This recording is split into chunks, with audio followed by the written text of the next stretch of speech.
అయినటువంటి శ్రీకృష్ణ పరమాత్మకు నమస్కరించుకుంటూ త్రైత సిద్ధాంత భగవద్గీతలోని క్షేత్రజ్ఞ విభాగ యోగము అనే అధ్యాయములో 5 శ్లోకముల గురించి ఒకే వివరము భావము తెలియచేశారు. 8, 9, 10, 11, 12 శ్లోకముల గురించి తెలుసుకుందాం. అమానిత్వమదంబిత్వ మహింసాక్షాంతిరార్జవం ఆచార్యోపాసనం శౌచం స్థైర్యమాత్మ వినిగ్రహ. ఈ శ్లోకములన్నీ జ్ఞానము గురించి తెలియచేశారు.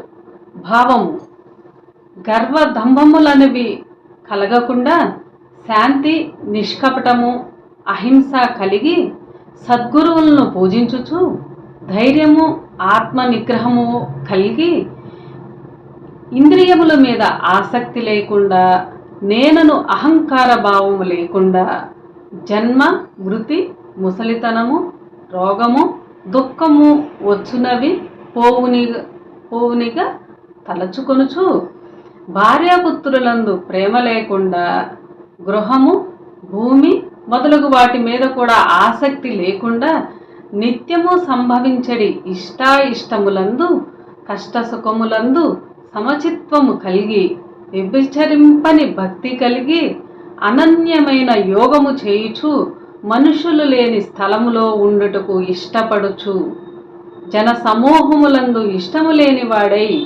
ఆధ్యాత్మిక జ్ఞానమును నిత్యము కలిగి ఆత్మను జ్ఞానము చేత తెలియగోరిన వాడై ఉండవలెను. దానినే జ్ఞానమని, అట్లు కాని అన్యమంతయు అజ్ఞానమని తెలియవలెను. వివరము: ఇక్కడ ఒకే మారు 5 శ్లోకములు భావమంతయు చెప్పబడి ఉన్నది. ఈ శ్లోకములో 5 శ్లోకములలోనూ జ్ఞాన విషయముల గురించి చెప్పారు.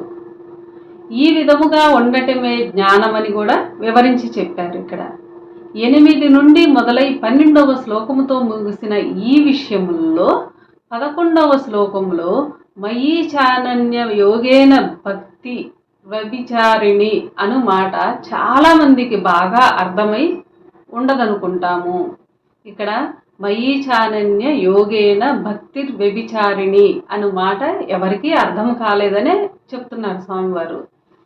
భక్తి వ్యభిచారిణి అన్న మాటనకు భక్తిలో వ్యభిచారం ఏమిటని అర్థమై ఉండదు.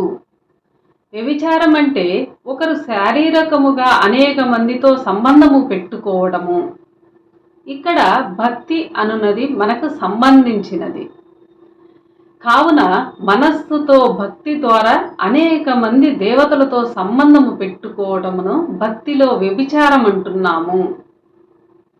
ఒక స్త్రీ తన భర్తను వదిలి ఇతరులతో సంబంధము పెట్టుకోవటము ఎలా వ్యభిచారమో, అలాగే ఒక జీవునకు భర్త అయిన పరమాత్మను వదిలి ఇతర దేవతలతో సంబంధము పెట్టుకోవటము భక్తిలో వ్యభిచారమగును.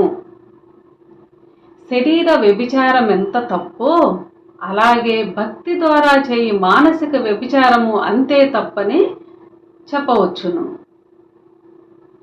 వేస విటుడిచ్చు డబ్బు ఆశతో ఎంతో మంది విటులను ఆశ్రయించినట్లు మనిషి దేవతలిచ్చు ఫలితములకు ఆశపడి ఎంతో మంది దేవతలను ఆశ్రయించి పూజించుట కూడా జరుగుతున్నది.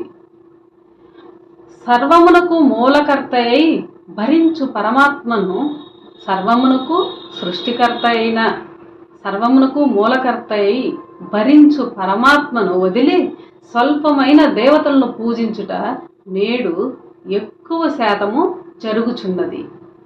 ప్రపంచ జనాభాలో భక్తి తక్కువగానున్న ఈ కాలంలో ఉన్న భక్తి కొంత ఇతర దేవతల మీద ఉన్నది.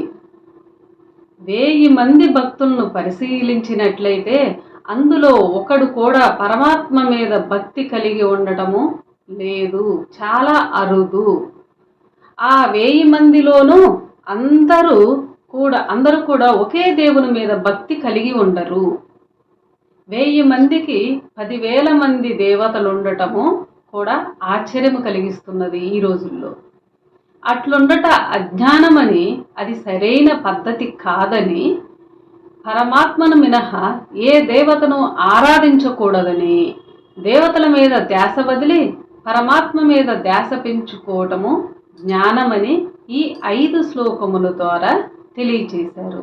ఇదే ముఖ్యమైన జ్ఞానము మనిషికి అని ఈ 5 శ్లోకముల ద్వారా తెలియచేశారు. అందరికీ నమస్కారం.